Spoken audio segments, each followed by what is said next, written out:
हम सभी अभी उसी भूमि पर बैठे हैं। इसी भाव और भावना से यहाँ की ऊर्जा को ग्रहण करते रहे कि ये वही भगवान के चरित्र भूमि का पवित्र स्थान है।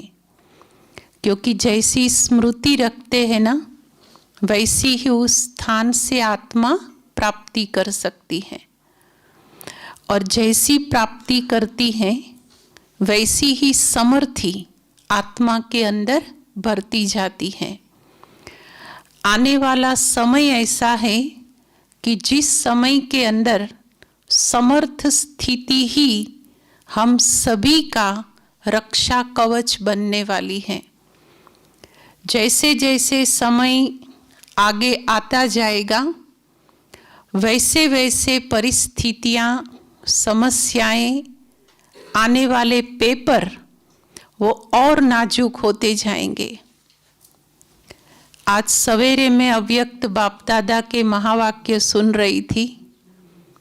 बाबा ने कहा, बच्चे आने वाला समय वो हाहाकार का समय है, और ऐसे हाहाकार के समय पर अभी की बनी हुई अवस्था ही तब काम में आने वाली है।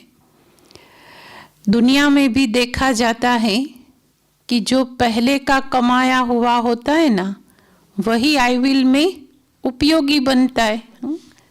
वही तो होता है ना। तो उसी प्रकार यहाँ पर भी है।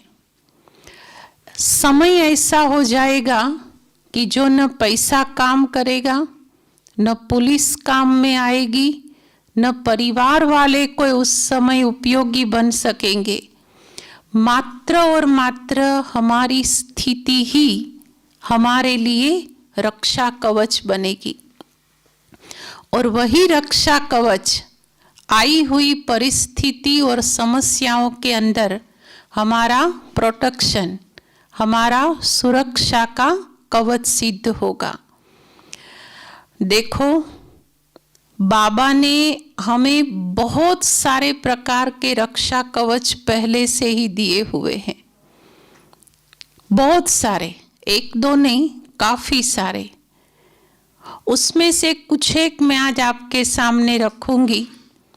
जिन रक्षा कवच को जितना क्वालिटी वाला बनाया, जैसे एक है ये कपड़ा पहना है, 2-4 दिन, महीना, 2 महीना के बाद अगर क्वालिटी ठीक नहीं है, काम में नहीं आएगा।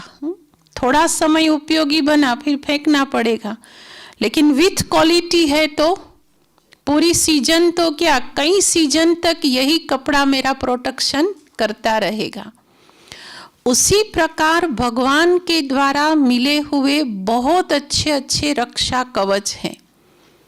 एक रक्षा कवच वो रोज मुरली में, एक ही मुरली में एक बार नहीं अनेक बार याद दिलाता है। बच्चे, अपने को आत्मा समझ, मुझ बाप को याद करो।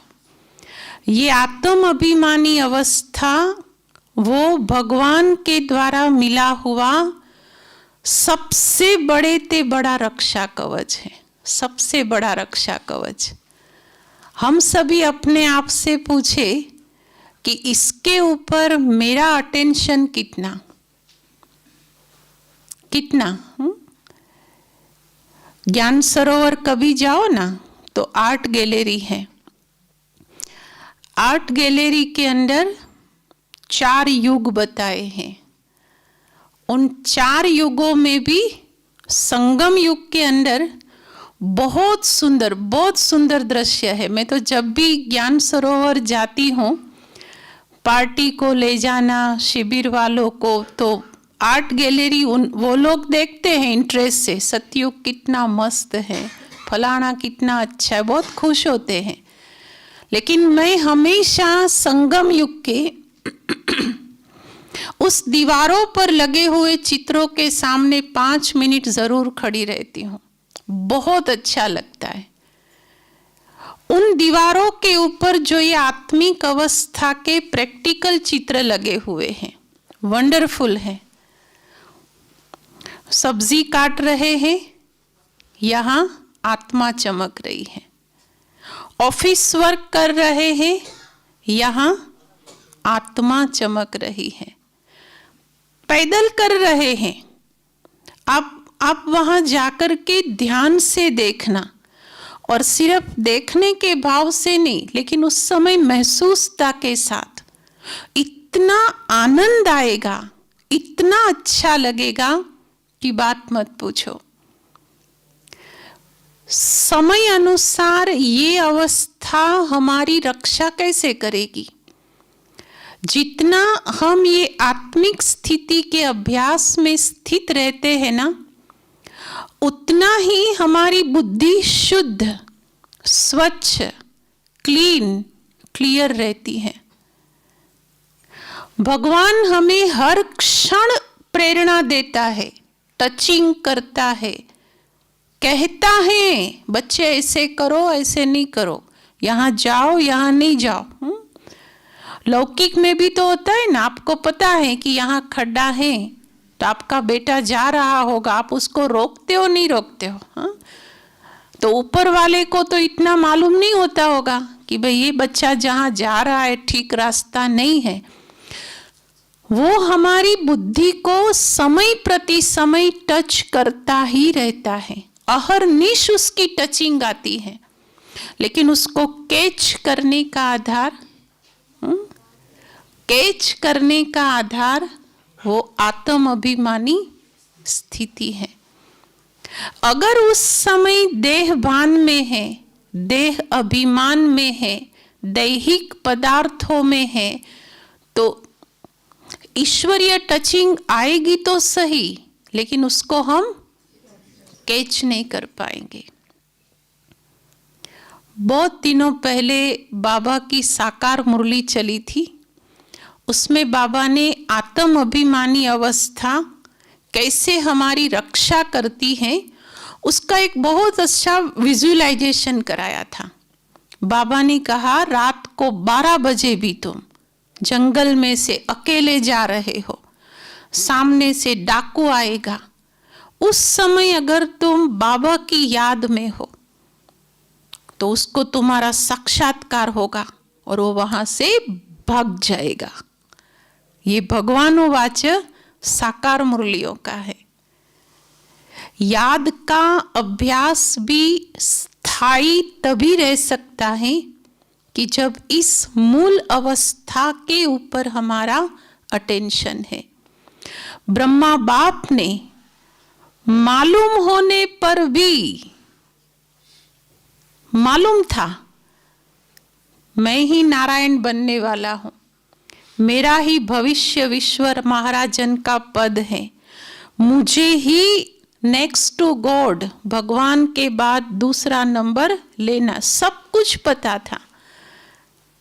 लेकिन फिर भी मुझे याद है एक बार मनोहर दादी ने ज्ञान सरोवर में 18 जनवरी का वो दिन था, और तब ज्ञान सरोवर में मनोहर दादी ने ब्रह्मा बाप के पुरुषार्थ के ऊपर जो क्लास कराया था, और एक बात जो कही थी इतनी पावरफुल थी। दादी ने कहा कि जैसे ही शिव बाबा की प्रवेशता हुई ब्रह्मा बाप के अंदर, और बाबा ने एक ही पुरुषार्थ घोट घोट कर पक्का किया। पहले 4 साल तो निरंतर किया, निरंतर बिना अंतर रखे। हाँ, 1936-38 से लेकर 1940-42 तक ब्रह्मा बाबा का एक ही पुरुषार्थ लिख लिख करके पक्का किया, मैं आत्मा हूं। फिर बाबा महसूस करता था, फिर लिखता था मैं आत्मा हूं, फिर बाबा रियलाइज करता था जशोदा आत्मा है, पत्नी थी बाबा की लौकिक में, और वो जशोदा की मूर्ति आंखों के सामने आती थी और उसकी भ्रुकुटी में बाबा चमकती हुई आत्मा को देखते थे। तो इसी अभ्यास ने बाबा के सामने आए हुए हर प्रकार के विघ्नों के समय रक्षा कवच दे दिया।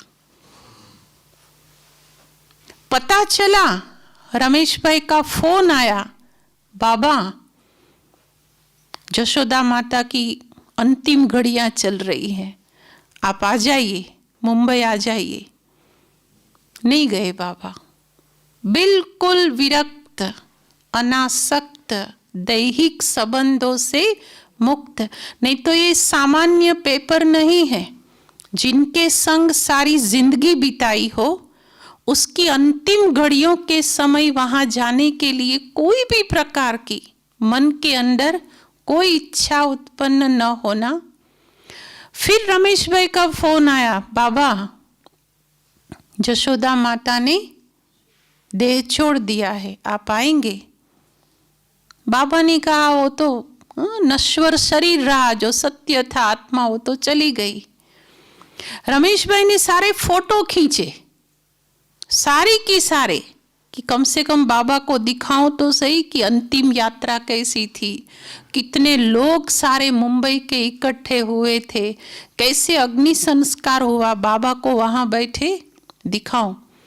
और सारा पूरा करके जब वापस आए, यहाँ मधुबन आए, वो कवर इतने बड़े बड़े, पता है पहले खाकी रंग के मिलते थे कवर, उसमें पैक करके लेकर के आए और बाबा के कमरे में जाकर बाबा के हाथ में वो फोटो का पूरा कवर रखा। और बाबा ने पूछा क्या है बच्चे इसके अंदर? तो कहा कि बाबा जशोदा माता की अंतिम विदाई के ये सारे फोटोग्राफ्स हैं। बाबा ने कवर में से भी फोटो नहीं निकाले, कवर सहित रमेश भाई के सामने ही वो फोटो फाड़े और कहा कि अरे बच्चे, ये तो तूने waste of time, waste of money, waste of energy किया। आप विचार कीजिए कि कितना दुनिया वालों के लिए ये पेपर कितना गजब का। अपनी लौकिक पत्नी की विदाई, और ब्रह्मा बाप के लिए यही पेपर के समय अवस्था प्रोटेक्शन का कवच बन गई, रक्षा कवच बन गई। जो उसने पेपर पास किए हैं ना, वो सब हम सभी के सामने आने वाले ही हैं, क्योंकि हम एक ही यूनिवर्सिटी के स्टूडेंट हैं, ठीक है ना? एक ही स्कूल में हम सब पढ़ रहे हैं। पेपर का रूप अलग हो सकता है, प्रसंग अलग हो सकता है, लेकिन पेपर तो वही के वही होंगे। तो जितना आत्मिक अवस्था का अभ्यास हमारा बढ़ता जाएगा, और ये भूमि तो चमत्कारिक भूमि है, जहां बैठे ना मधुबन, पांडव भवन, नेचुरल भोजन बनाते, रोटी बेलते, सब्जी काटते, अगर चाहे तो निरंतर निरंतर निरंतर इस अवस्था का अनुभव बहुत सहज कर सकते हैं, क्योंकि यहाँ की हवा में भी बाबा मम्मा और दादियों की खुशबू फैली हुई है। यहाँ की धरती के हर कण को भगवान ने स्पर्श किया हुआ है, इसलिए यहाँ पर ये पुरुषार्थ सहज भी है, संभव भी है। दूसरा हमारा रक्षा कवच, पहला सबसे पावरफुल कवच ये आत्म अभिमानी स्थिति है। दूसरा रक्षा कवच वो बाबा के द्वारा ब्राह्मण बनते ही मिली हुई संपूर्ण पवित्रता है, संपूर्ण पवित्रता। पवित्रता बाबा के द्वारा मिला हुआ वरदान कहो, बाबा के द्वारा मिली हुई श्रीमत कहो, बाबा के द्वारा मिला हुआ हम सभी के प्रति ऑर्डिनेंस कहो, तो वो यही है संपूर्ण पवित्रता। कितनी बार बाबा मुरली में इस बात पर अंडरलाइन कराते हैं, बच्चे ये लास्ट जन्म पवित्र बनो, घर गृहस्थ में रहते हुए कमल फूल समान पावन बनो। आग और कपूर साथ हो लेकिन आग लगे नहीं। 4-6 महीने पहले बाबा ने पवित्रता के लिए जो कहा, मुझे नहीं पता चला कि मेरी आंखें कब गीली हो गई। लास्ट पेज पर था बाबा का ये महावाक्य। उनको क्या पड़ी है? हम पवित्र रहे न रहे उसका स्वर्ग तो धरती पर आने वाला ही है, लेकिन वो इस फाउंडेशन को इतना ठोक ठोक के पक्का करा रहा है। मैं ब्रह्मचर्य की बात नहीं करती हूँ, हाँ, वो तो प्राथमिक हो गया, प्राइमरी। लेकिन पवित्रता बहुत ऊंची, बहुत गहरी, बहुत महीन चीज है। बाबा ने 4-6 महीने पहले मुरली में कहा, बच्चे ये लास्ट जन्म पवित्र बनो, इस बूढ़े बाप की दाढ़ी की लाज रखो। और जब मुरली चल रही थी और सुनाने वाले ने इतने भाव और भावना से सुनाया ये महावाक्य, दिल को लग गया, दिल को। घर में बच्चे जब पढ़ाई में सिंसियर नहीं होते ना, तो माँ बाप उनको क्या कहते हैं, बेटा मेरी आबरू रखना, मेरी लाज रखना, बेटा तू मेरे खातर भी पढ़, ऐसे उनको रिक्वेस्ट करते हैं। यहाँ पर भी बाबा जो इतना पवित्रता के ऊपर जोर दे रहा है, वो पवित्रता सिर्फ ये नहीं है कि हम एक जन्म ब्रह्मचर्य व्रत का पालन करें। उसमें तो बाबा के मेजॉरिटी बच्चे, कल बाबा ने सर्टिफिकेट हाथ में दे दिया है। कल की अव्यक्त मुरली सुनी ना सभी ने, हाँ? काम जीत बन गए हैं, लेकिन क्रोध जीत वो नहीं है, उसमें फेल है। लोभ जीत उसमें कुछ परसेंटेज है। तो प्यूरिटी वो सिर्फ एक विकार से संबंधित नहीं है, लेकिन पवित्रता का संबंध इन पांचों के साथ है। हम एक में खुश हो जाते हैं, वाह हमारा तो पवित्र जीवन है, हमारा तो पवित्र जीवन है। नहीं, धोखे में रह जाएंगे, धोखे में। अगर एक बात को चेक कर लिया ना, तो धोखा समय पर जब एग्जामिनेशन तो हर प्रकार की आएगी। थोड़ा थोड़ा आगे हो जाओ बहनों, पीछे खड़े हैं सभी, और आगे हो जाओ, बहुत जगह है। तो जब पवित्रता की सब्जेक्ट में बाबा इतना जोर देता है, उसके पीछे बहुत सारे गुह्य राज समाये हुए हैं। वो चाहता है अंत समय में अपनी प्रत्यक्षता का कार्य वो खुद नहीं करना चाहता, वो हमारे द्वारा प्रत्यक्ष होना चाहता है, हमारे द्वारा। तो वो प्रभु प्रत्यक्षता का जो कार्य है ना, वो मात्र और मात्र इनर प्यूरिटी, आंतरिक पवित्रता के आधार पर ही हो सकती है। आंतरिक पवित्रता, जब तक वो प्यूरिटी अंदर में नहीं उतरी है, तब तक वो तेज, वो निखार, वो अनेक आत्माओं को होने वाली अनुभूतियां, वो संभव नहीं है। इसलिए भगवान इशारा देता है कि ये लास्ट जन्म पवित्र बनो। आने वाली प्राकृतिक आपदाएं जो अचानक का पेपर है, उस समय भी उसको अंदर से तो होगा कि मैं बताऊं, मैं बताऊं, मैं बताऊं, लेकिन प्यूरिटी ही परमात्म टचिंग को कैच करने का आधार बनेगी। बिना पवित्रता की धारणा के बाबा ने अनेक बार ये कह दिया है कि पात्र चाहिए, कौन सा चाहिए? सोने का चाहिए। अगर पात्र किसी और चीज का बना हुआ है तो ईश्वरीय प्रेरणाएं उसमें समा नहीं सकती हैं। बहुत सालों पहले कच्छ भुज में भूकंप आया था। 2001 26 जनवरी रविवार का दिन और सवेरे का समय था।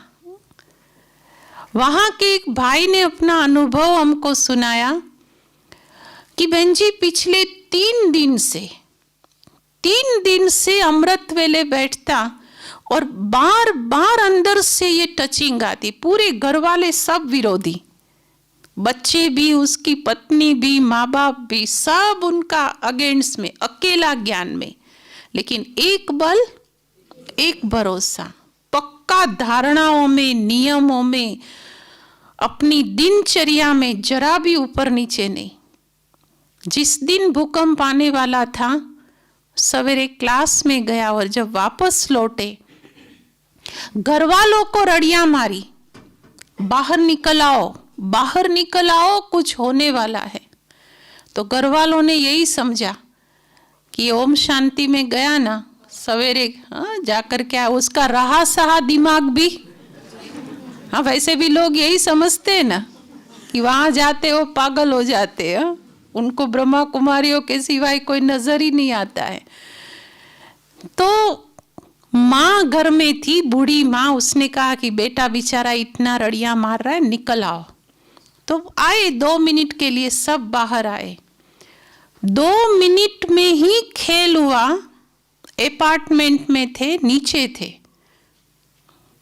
पूरा की पूरा जैसे वो भूकंप ऐसा था जैसे वो होता है जिसमें जमीन फटती है, इसमें फटी नहीं, लहरें आई, ऊपर से नीचे जावे, नीचे से 1.5 फुट जमीन, जैसे नहीं तालाब के अंदर हल्की सी लहरें आती हैं।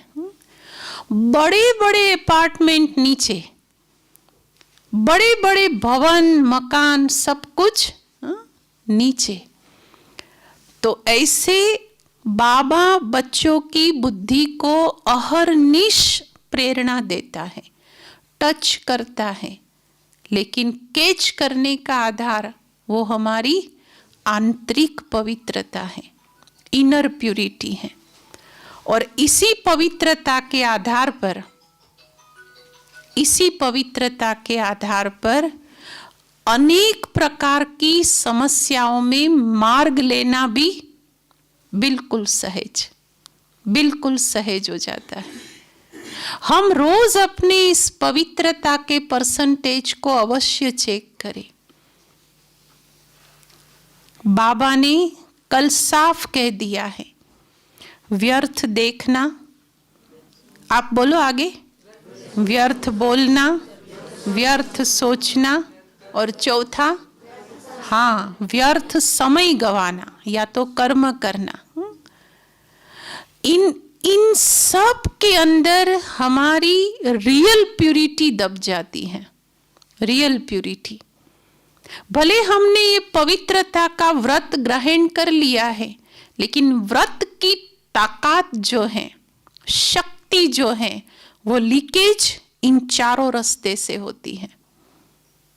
हम चेक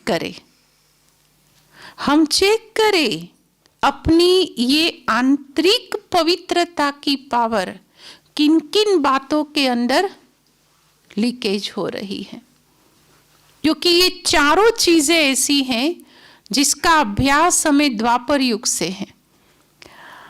और इस कारण बहुत सहज लगता है, व्यर्थ बोल दिया, बोलना था तो बोल दिया, व्यर्थ सोच लिया, बस ऐसे ही सोच लिया। लेकिन हमें मालूम नहीं पड़ता कि इस कारण मेरी ब्रेन की जो शक्तियां हैं, मेरी मस्तिष्क की जो शक्तियां हैं, वो कितनी क्षीण होती जा रही है। आने वाले समय के अंदर यही शक्तियां हमें मदद करने वाली हैं, यही हमारा रक्षा का सूत्र बनने वाली है, इसी के आधार पर हमारी विजय है। तो अभी से ही इस दूसरे शस्त्र को भी इतना पावरफुल बनाए कि प्यूरिटी का फाउंडेशन इतना मजबूत हो कि जिस मजबूती के ऊपर आने वाले समय के अंदर कोई भी तूफान आए, कोई भी तूफान आए, लेकिन मेरी अवस्था की इमारत को जरा भी हलचल में न ला सके। तूफान तो आएंगे ही। आपने देखा होगा तूफान तो सभी इमारतों को लगता है, लेकिन उसमें से कुछ गिर जाती हैं, कुछ रह जाती हैं। बस यही हालत तो यहाँ होगी, चाहे ब्राह्मण परिवार, चाहे विश्व संसार में। तूफान तो सभी के पास समान रूप से ही आएंगे, लेकिन इमारत को, नींव को जितना पावरफुल किया हुआ होगा ना, आएगा और ऊपर से चला जाएगा। यज्ञ इतिहास भी हमें यही कहता है। 14 साल में क्या क्या क्या नहीं आए तूफान, आप सोचिए। धन की परीक्षा भी आ गई, तन की परीक्षा भी आ गई, भटकती हुई आत्माओं का पेपर भी आ गया, कर्म भोगना भी आ गई। लोगों की तरफ से, मानवों की तरफ से भी कितने हंगामे हो गए, सब कुछ हुआ। लेकिन मूल फाउंडेशन इतना मजबूत था, इतना पक्का था कि जो एक भी पेपर स्थिति को, दादियों की अवस्था को, ब्रह्मा बाप की अचल अडोल स्थिति को जरा भी हिला न सका, जरा भी विचलित न कर सका। बड़ा पेपर तो तब था, बड़ा पेपर, खरी परीक्षा तो उस समय ब्रह्मा बाप और मम्मा की थी कि 14-14 साल जिन्हों को खजूर में घी डाल डाल के पिलाया। बाबा की जीवन कहानी बताती है कि खजूर में जो बीज होता है ना, वो बाबा निकलवा देते थे, और वो अंदर जगह हुई ना, वो पूरा की पूरा खजूर गाय के देशी घी में डुबोते थे, और फिर अपने गोद में बिठा करके ऐसे बाबा एक एक के मुंह में खिलाता था। इतना प्यार दिया, इतनी परवरिश की। रात को बाबा एक एक के पलंग पर जाकर के उसकी मच्छरदानी ठीक लगी है, उसका तकिया ठीक है, उसको ठीक रीति से ओढ़ने को मिला है, सब कुछ चेक करके फिर बाबा मम्मा सोते थे। इतनी प्यार भरी पालना दी। फिर भी जब बेगरी पाठ का पेपर आया, कितने चले गए। 450 थे, 380, उसमें से बचे कितने? इतने सारे भागंती हो गए।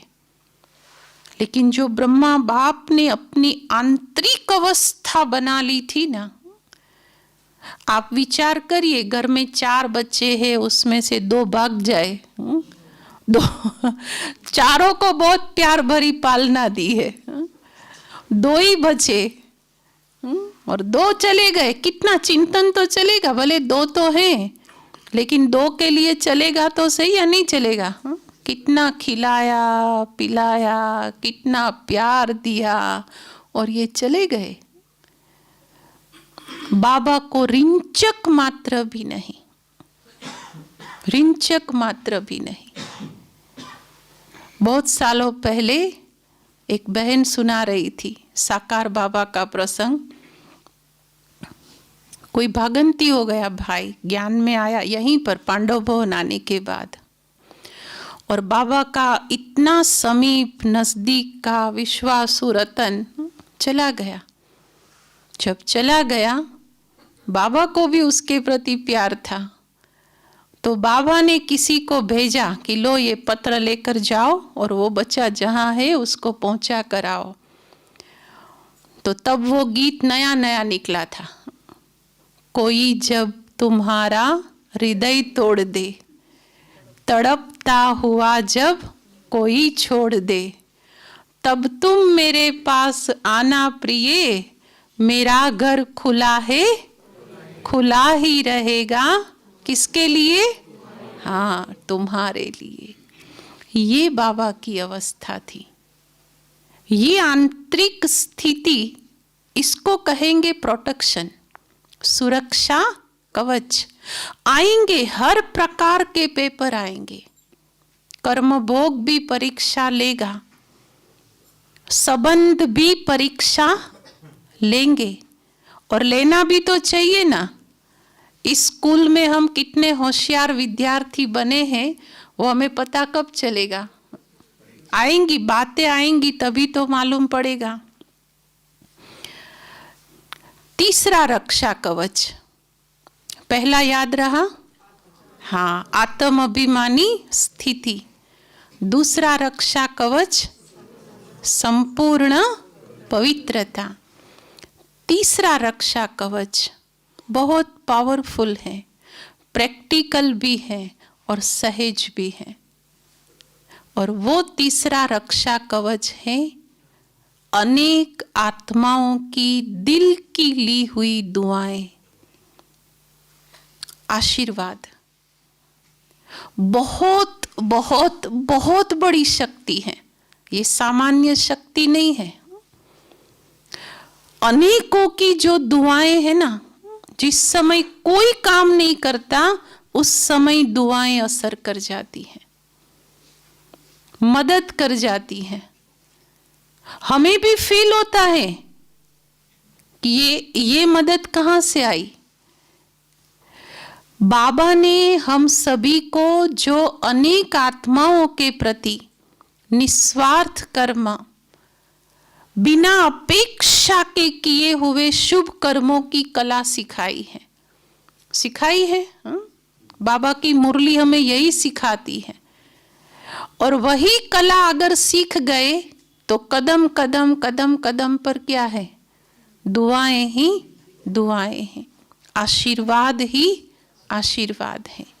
बहुत अच्छा योग लगने में बहुत मदद करती है ये दुआओं की शक्ति जो है ना, बहुत अच्छी तरह से हमारे लाइन को क्लियर रखती है। बहुत सालों पहले यही हॉल था, हिस्ट्री हॉल।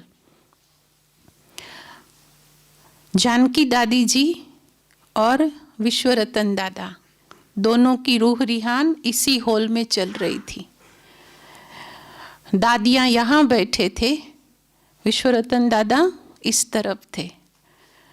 दादी जानकी ने एक इतना अच्छा सवाल पूछा कि दादा आपको एक सवाल पूछना है। तो दादी कहती है आपका योग इतना अच्छा लगता है, उसके पीछे क्या कारण है? विश्वरतन दादा बैठते थे, जब तक थे ना, एक तरफ पालू दादी बैठते थे और दूसरे तरफ दादा। सवेरे 3:30 बजे बैठ जाते थे योग कराने, 4:45 का गीत बजता था, फिर उठते थे।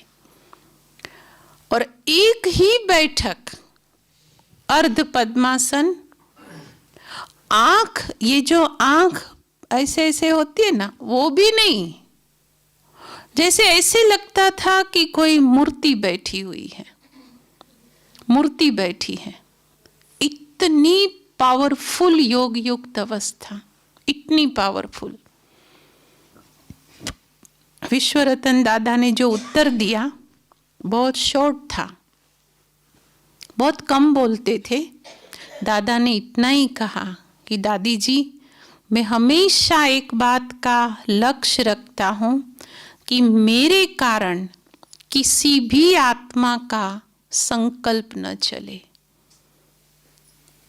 मेरे कारण किसी भी आत्मा का, हमारे कारण कोई के संकल्प भी जो चलते हैं ना, वो भी हमारी दुआओं के स्टॉक को माइनस करते हैं। प्लस और माइनस चलता ही रहता है। तो जितना हम दुआओं से भरपूर होना चाहते हैं, उतना ही हम दूसरों को अपने जीवन से निसंकल्प बनाएं। बार बार हम अगर हमारी कोई भी एक्टिविटी से किसी को बहुत चलता है, यह ऐसे क्यों करता है, यह ऐसे क्यों चल रही है, ये बार बार क्यों लेट आ रहे हैं, ये काम क्यों ठीक नहीं करते हैं, ये ऐसा क्यों कर रहे हैं, कर तो रहे हैं हम, लेकिन अगर यथार्थ रीति से नहीं कर रहे हैं तो वो भी औरों के जो संकल्प चलते हैं ना, वो हमारी दुआओं के परसेंटेज को क्या करते हैं, कम कर देते हैं। तो दुआएं बहुत असर करती हैं। जितनी हो सके ना लेते रहे, कमाते रहे। मैं एक मिसाल देकर पूरा करती हूँ कि दुआएं कितनी असर करती है। ये सत्य घटना जब आप सुनेंगे तो लगेगा कि नहीं, सचमुच अज्ञान काल में भी लोगों को दुआएं कितनी असर कर रही है। वहाँ सूरत का एक किस्सा है। एक भाई ज्ञान में नहीं चलता, सेंटर के नज़दीक ही रहते हैं। बाबा के घर के प्रति उसको भावना, श्रद्धा, प्यार बहुत है। उसने कुछ साल पहले अपने जिंदगी का अनुभव सुनाया कि बहन जी, मैं रोज शाम को 2 घंटा पानी के परब के ऊपर, पिछले 20 सालों की ये उसकी जीवन कहानी है, 20 सालों से रोज का 2 घंटा पानी के परब के ऊपर बैठ कर के, जो रास्ते पर लोग चलते हैं ना, एक एक को प्यार से बुला करके पिलाता है, पानी पी के जाओ भाई, पानी पी के जाओ। अब इतना लोग उनका ये व्यवहार देख करके, एक होता है सेवा करना, ड्यूटी प्रमाण सेवा करना, और दूसरा होता है दिल से सेवा करना। जो बाबा हमें सिखाते बच्चे, दिल की सेवा दिलाराम तक पहुंचती है। तो ये अनजान लोग भी ये दिल की सेवाएं कैसे करते हैं, रोज करे। तो उसने कहा, बहन जी, इतना भगवान ने पुण्य का खाता जमा करने के लिए मुझे एक ये अच्छा हुनर दे दिया है। थोड़े सालों पहले वो बड़ौदा से अहमदाबाद एक्सप्रेस हाईवे है, अपनी छोटी सी फ्रंटी गाड़ी लेके जा रहा था। उसमें 4 लोग बैठे थे, खुद चला रहा था, बाकी के 3 आजू बाजू में अच्छी तरह चल रहे थे। पीछे से लग्जरी बस ने जरा सा ही टच किया, बस गाड़ी को ज्यादा नहीं, वो ओवरटेक करने जा रही थी, उसी की लाइन में थी, जरा सा उस फ्रंटी गाड़ी को टच किया और वो गाड़ी उछली। क्योंकि होती कैसी, एकदम बिल्कुल हल्की होती है, फाइबर जैसी बस, उछली गाड़ी और उछल करके पलटी मार करके साइड में पड़ी, एक्सप्रेस हाईवे से भी साइड में। अब पड़ी तो उल्टी हो गई, तो लोग तो रास्ते चलते फटाफट खड़े रह गए, कुछ दौड़ दौड़ के नीचे भी गए और बुलाया, फिर गैस कटर से ऊपर से काटा भी गाड़ी को। 2-2.5-3 घंटा तो कम से कम लग जाता है उसमें। अंदर उसके साथ जो 3 थे, एक तो ऑन द स्पॉट खत्म, दूसरे जो 2 थे उसको काफी मात्रा में लगा हुआ था, बहुत ज्यादा।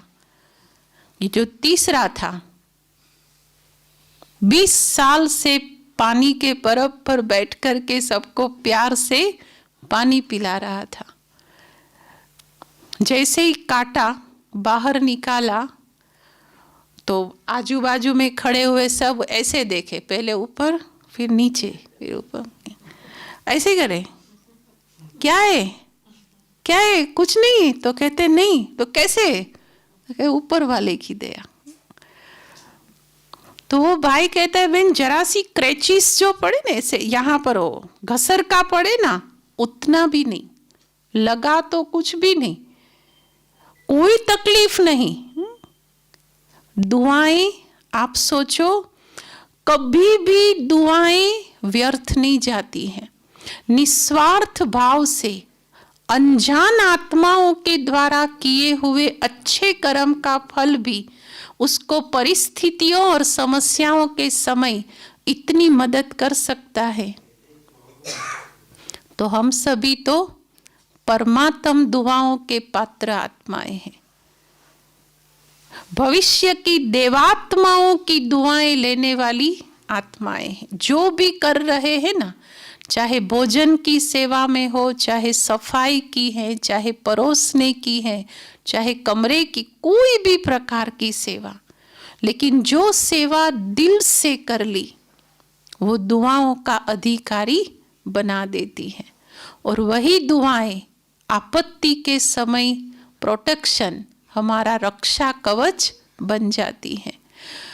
और जितना ये रक्षा कवच अभी से ही क्वालिटी वाला बनाना चाहे ना, उतना बना सकते हैं, जितना बनाना चाहे, क्योंकि क्वालिटी चीज ही लंबे टाइम तक चलती है। चाहे वो दुआएं हो, चाहे वो प्यूरिटी हो, चाहे वो आत्म अभिमानी अवस्था हो, चाहे वो ज्ञान स्वरूप स्थिति हो, बहुत सारे प्रोटेक्शन बाबा ने दिए हैं। जितनी आत्मा ज्ञानी है उतनी प्रोटेक्ट है, ये नहीं समझ लेना। लेकिन जितनी ज्ञान स्वरूप है, ज्ञान को अप्लाई किया हुआ है, व्यवहारिक बनाया हुआ है, कर्म में लाया हुआ है, वो अवस्था हमारी प्रोटेक्ट करने वाली होती है। तो इस प्रकार हम सभी अपने अपने सुरक्षा कवच को इतना अच्छा बनाए, इतना मजबूत बनाए कि जो भगवान भी ऊपर बैठकर हमसे तो निश्चिंत रहे कि चलो भाई ये एक बच्चा तो मेरा पावरफुल सुरक्षित है। ठीक है ना। अभी 2 मिनट हम सभी यही आत्मिक स्थिति का अभ्यास करेंगे, स्वयं के दिव्य स्वरूप को मस्तक में चमकता हुआ अनुभव करेंगे।